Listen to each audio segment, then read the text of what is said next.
Alors bonjour à tous, heureux de vous retrouver chers amis en ce jeudi 14 janvier 2021, 13h54, heure du Québec. J'espère que vous allez bien, même si ça va moyennement bien, pour être positif. Pendant ce temps-là, Donald Trump lui reste à Donald Trump 6 jours, encore, même 5 jours plutôt, en tant que président, apparemment, est en train de perdre la tête de plus en plus. Tout le monde est en train de l'abandonner. C'est son empire financier, si on peut l'appeler comme ça, ou hôtelier, est en complet effondrement. Les banques commencent à le laisser tomber. Les gens se préparent aussi aux poursuites contre Donald Trump dès qu'il aura perdu son immunité présidentielle. Ça va vraiment mal pour lui. Et d'ailleurs, c'est ce qui l'a poussé hier à faire une déclaration pour condamner la violence. Parce que, naturellement, son comportement depuis mercredi dernier, à l'incitation à la violence et à la continuation de son mensonge de vol électoral de fraude électorale lors de l'élection du 3 novembre, ont amené ces gens-là à aller prendre d'assaut ses partisans, encouragés par son fils et Rudy Giuliani, entre autres, à aller prendre d'assaut le Capitole. Donald Trump leur avait même dit « Je m'en vais avec vous autres en plus ». C'était complètement loufoque de la part de Donald Trump de dire ça à ses partisans qui étaient là à l'écouter mercredi matin. On a vu ce qui est arrivé, une prise d'assaut, un siège comme on n'a jamais vu dans nos pays, du Capitole américain, imagine-toi, par des gens armés, par des dizaines et des dizaines et des centaines et des milliers d'individus qui ont frappé les policiers. Il y a eu un policier qui en est décédé, il y a eu 5 morts. Maintenant, on a un suicidé aussi, je vais y revenir, dans une théorie de la conspiration, encore une fois, alimentée par toutes les Spoutnik et les illuminés de QAnon. Mais juste pour te dire pourquoi Donald Trump a hier réagi comme ça, en faisant une déclaration officielle, c'est que il se sent vraiment isolé, piégé maintenant. Il a perdu toutes ses plateformes, et là, il s'apprête à vraiment tout perdre, presque son empire, si on peut appeler ça un empire, qui ne fonctionne plus, parce que la plupart des investissements de Donald Trump sont dans des complexes hôteliers qui ne fonctionnent pas à cause de la pandémie.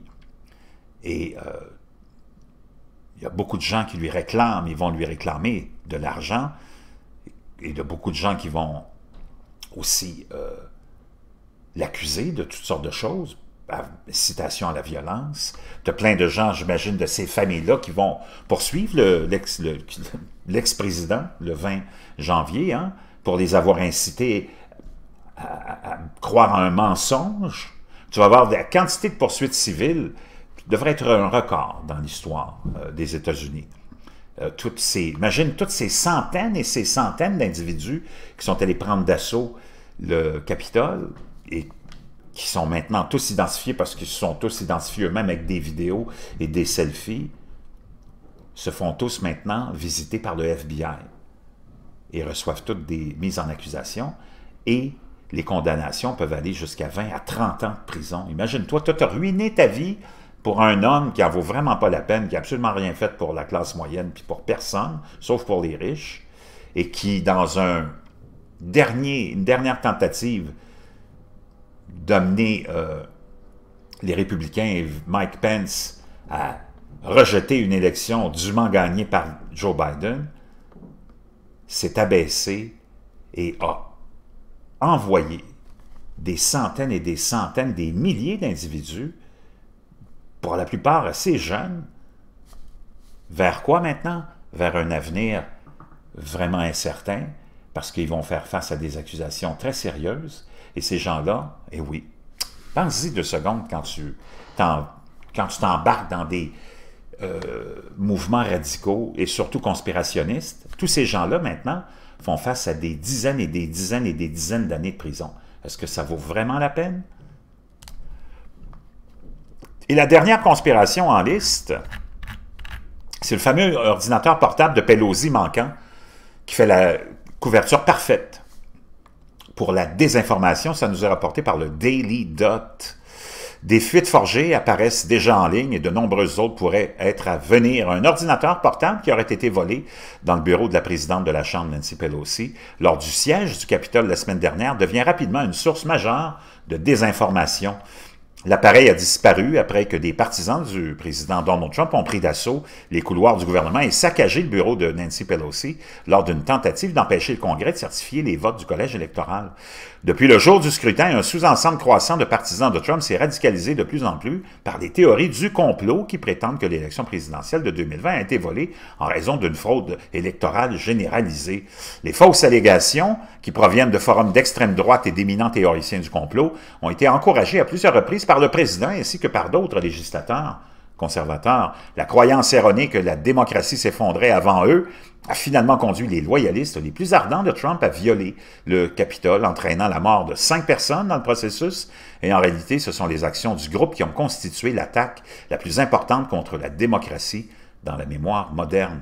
Drew Hall-Mill, un assistant de Nancy Pelosi, a déclaré sur Twitter la semaine dernière que l'ordinateur portable en question, qui aurait été laissé dans une salle de conférence, n'avait été utilisé que pour des présentations. Donc, il n'y a absolument rien d'intéressant dans ce laptop-là.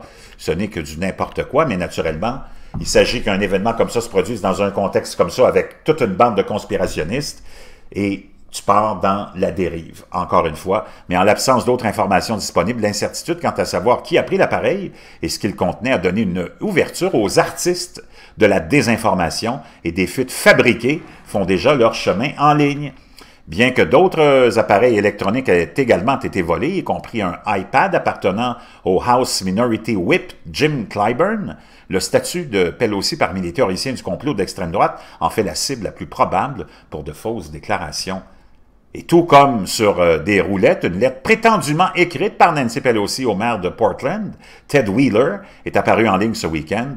La missive qui aurait montré à Pelosi en août de l'année dernière des instructions sur la façon de blâmer le président pour les troubles civils a été partagée par des théoriciens du complot sur les médias sociaux. On peut voir la fameuse copie ici de cette lettre-là qui est complètement fausse. Elle a été complètement débunkée par un expert de la contrefaçon.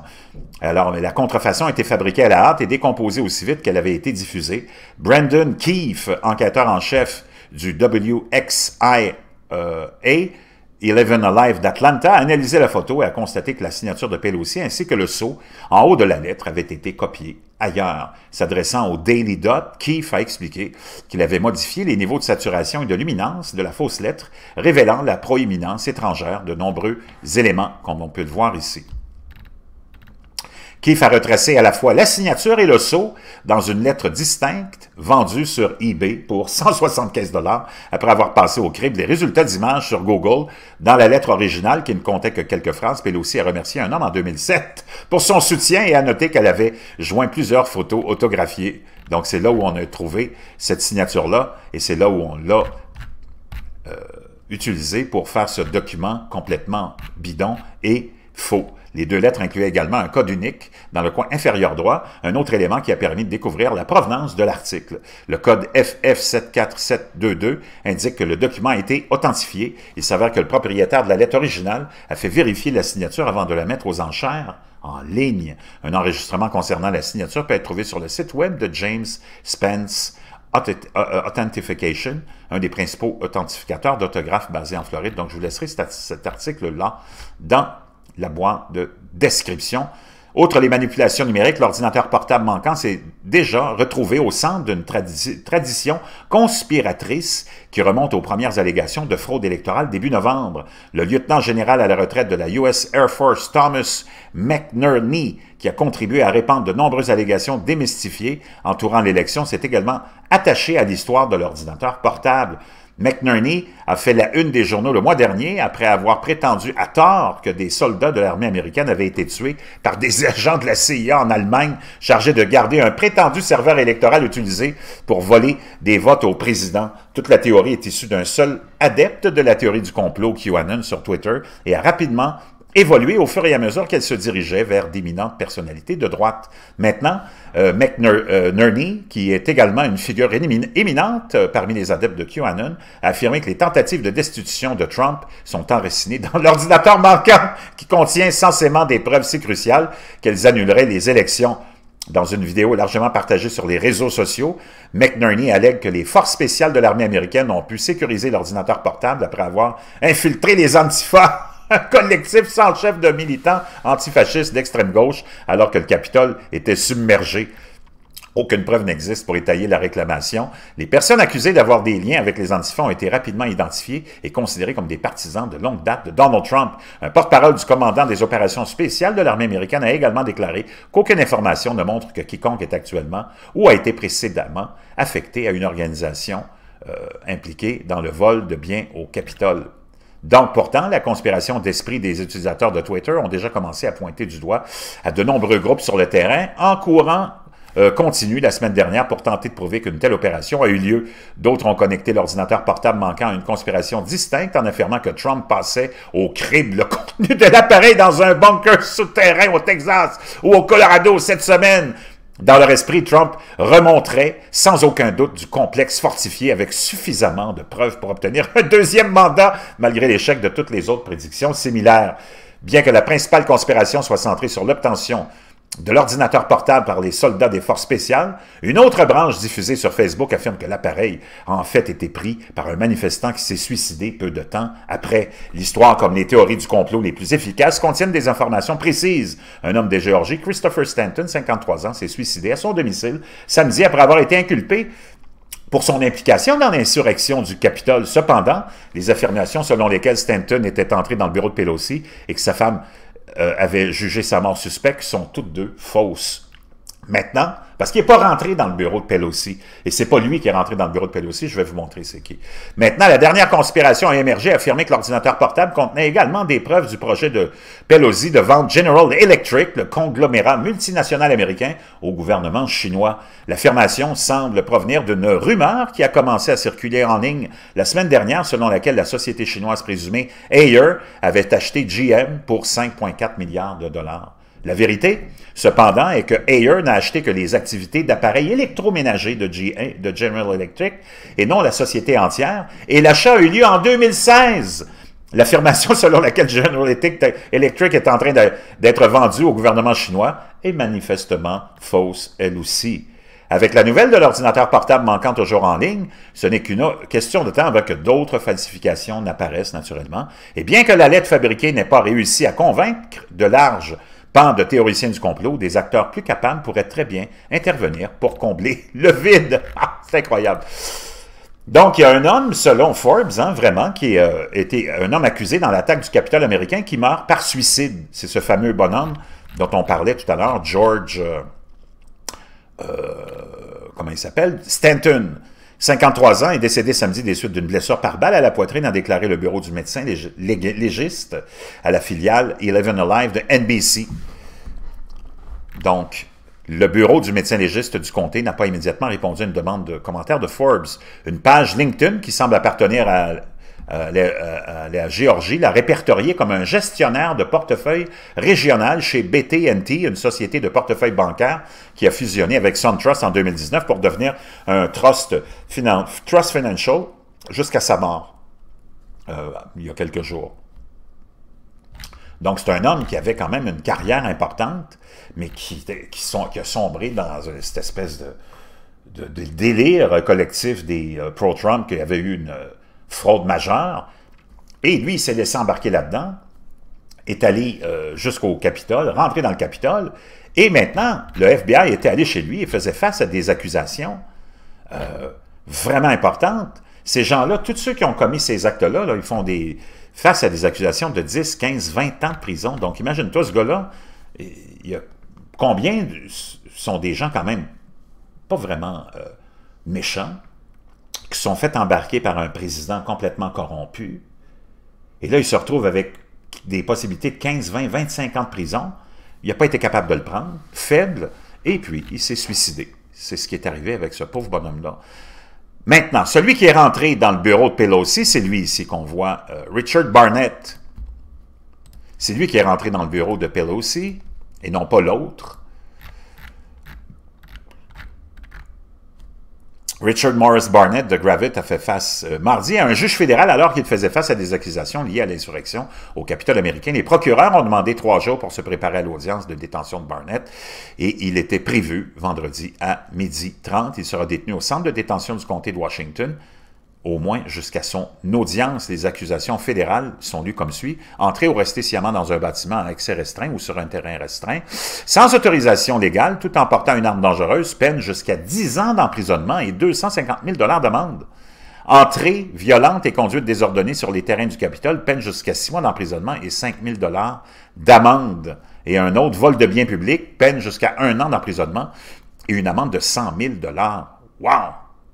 Imagine-toi, quand tu as la FBI qui se pointe chez vous, et puis que là, tu te fais face à des accusations comme celle-là, là, on parle ici de 10, 11, presque 12 ans d'emprisonnement, puis on parle de presque 355 000 $ d'amende. Ça, c'est un individu, et c'est celui-là, c'est lui qui est rentré, qu'on voit ici, dans le bureau de Nancy Pelosi, avec, comme on peut le voir ici, les photos de cet homme-là, les 2 pieds, sur le bureau, on peut le voir ici, avec, c'est lui qui a l'air tout à fait équilibré, hein? Avec, qui est assis dans le bureau de Nancy Pelosi. Il y en a une photo où on le voit avec les 2 pieds sur le bureau, ici. Donc, on le voit ici.